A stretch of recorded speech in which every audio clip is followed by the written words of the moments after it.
What's up guys? Magandang hapon sa ating lahat. Sana nasa mabuti kayong kalagayan ngayon hapon. Oras natin ngayon alas 2:39 ng hapon.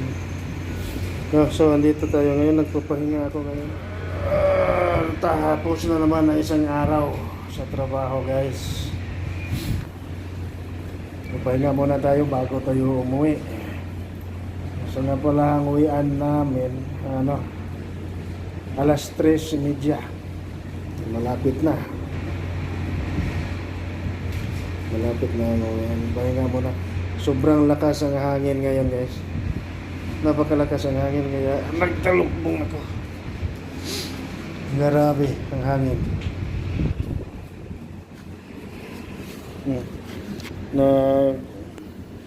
Nangitim na naman ng langit.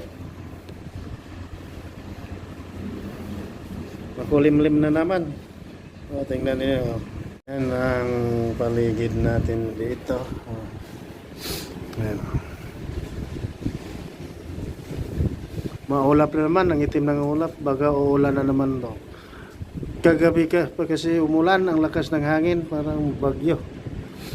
Akala ko ililipad na yung ililipad na yung cabin. Kasi cabin lang kasi nung pinapatong lang yung mga van. Yan ang pansamantalang tinitirahan namin. Ayan dyan dyan kami Disyerto kasi ito. Nag-iisang building lang to dito sa disyerto, itong ginagawang hospital. Ayan. Ang ng langit. Maitim na naman. Uulan ito. Sobrang lakas ang hangin, Kita niyo yan, So, andito tayo ngayon sa loob.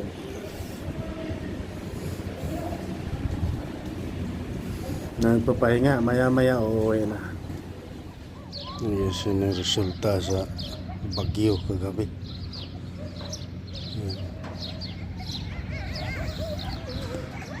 Putik. Malalim ang tubig, Yan ang resulta sa bagyo kagabi. Iniwan yung bakas.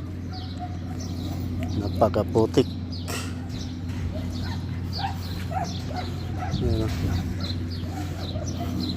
Saan tayo dadaan ito? Oop.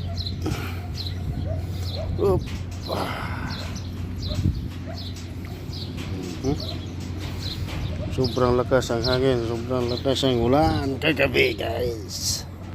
Yan.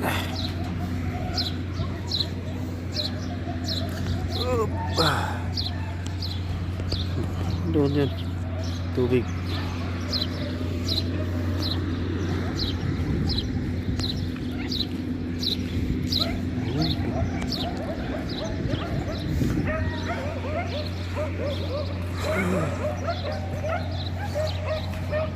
Walang tubig?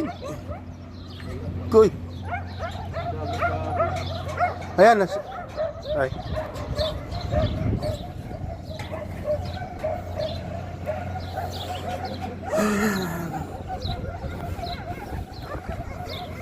Grabe ang lakas ng ulan at sa hangin kagabi.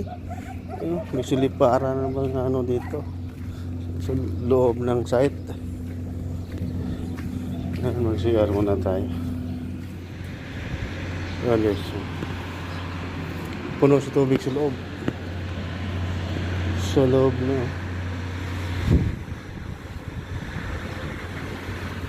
Dahil sa lakas ng ulan at saka sa hangin. Puno sa tubig. Malalim.